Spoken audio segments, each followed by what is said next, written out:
राजस्थान के रेगिस्तानी इलाके में एक छोटा सा राज्य था, उज्ज्वलगढ़।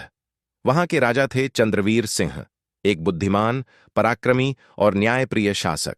उनकी गिनती न सिर्फ वीरों में होती थी, बल्कि विचारशील शासकों में भी उनका नाम आदर से लिया जाता था। चंद्रवीर सिंह का नियम था, राजा का पहला धर्म है प्रजा की सेवा, तलवार तो केवल अंतिम उपाय है।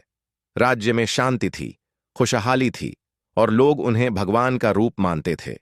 परंतु जितना शांति का उजाला फैलता है, उतना ही ईर्ष्या का अंधकार दूसरों को परेशान करता है। उज्ज्वलगढ़ की सीमा से सटा एक बड़ा राज्य था, नागरकोट, जिसके राजा भीमकेतु युद्धप्रिय और विस्तारवादी थे। उन्हें उज्ज्वलगढ़ की समृद्धि खटकती थी। राजा भीमकेतु ने अपने दरबार में घोषणा की, हम उज्ज्वलगढ़ पर चढ़ाई करेंगे। वहां की जमीन, सोना और जनता अब हमारे होंगे। उनकी सेना विशाल थी, सैनिक क्रूर थे और युद्ध का अनुभव वर्षों का था। उनके गुप्तचर पहले ही उज्ज्वलगढ़ की सूचनाएं लाने लगे थे। चंद्रवीर सिंह को इस षड्यंत्र की भनक लग चुकी थी, मगर उन्होंने युद्ध की तैयारी के बजाय दरबारियों से कहा, धैर्य रखो, युद्ध आखिरी उपाय होगा, पहले हम बुद्धि से लड़ेंगे। एक दिन दरबार में एक बूढ़ा साधु आया। उसके कपड़े फटे हुए थे, आंखें थकीं लेकिन तेजस्वी थीं। वह सीधा राजा के पास गया और कहा, राजन, मुझे पता है आप पर संकट आने वाला है, पर याद रखिए, संकट के समय तेज तलवार नहीं, शांत मन जीत दिलाता है। राजा ने हाथ जोड़कर कहा, महाराज, मैं यही मानता हूं, कृपया मुझे सही रास्ता दिखाइए।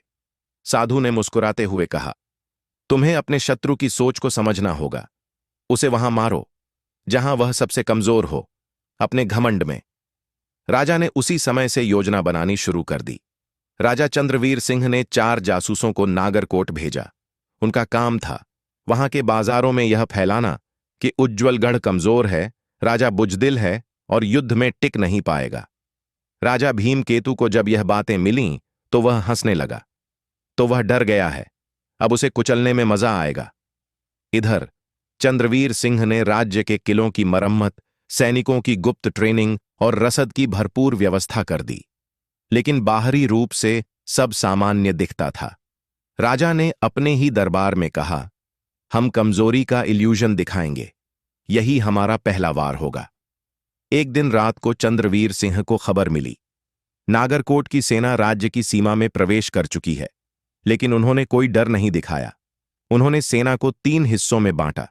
2 हिस्सों ने जंगलों में छिपकर रास्ते बंद कर दिए और तीसरे दल ने किले की रक्षा में डटकर मोर्चा संभाला। भीमकेतु की सेना जैसे ही नगर में प्रवेश करने लगी, अचानक चारों ओर से आग के गोले और तीरों की बारिश शुरू हो गई। उन्हें लगा था कि वे आराम से किला जीत लेंगे, लेकिन यह तो पूरी तरह फंस चुके थे। युद्ध 3 दिन चला। नागरकोट की सेना बिना भोजन और जल के गर्मी और चक्रव्यूह में फंसी हुई थी। अंततः राजा भीमकेतु ने घुटने टेक दिए। राजा चंद्रवीर सिंह ने उन्हें बंदी नहीं बनाया, बल्कि पानी पिलाया, घाव पर मरहम लगवाया और कहा, राजा को हमेशा याद रखना चाहिए, दूसरों की समृद्धि देखकर ईर्ष्या नहीं, प्रेरणा लेनी चाहिए। भीमकेतु शर्मिंदा हुआ। उसने उज्ज्वलगढ़ से संधि की ओर लौट गया। इस घटना के बाद चंद्रवीर सिंह की कीर्ति चारों दिशाओं में फैल गई। लोग उन्हें धैर्य सम्राट कहने लगे। उनकी मूर्तियां केवल उनके पराक्रम के लिए नहीं, बल्कि उनके संयम और सोच के लिए बनवाई जाती थीं। उनकी एक बात आज भी राजस्थान की लोककथाओं में सुनाई जाती है, जिसे तलवार चलानी आती है, उसे धैर्य भी सीखना चाहिए, क्योंकि सबसे बड़ी जीत बिना खून बहाए होती है।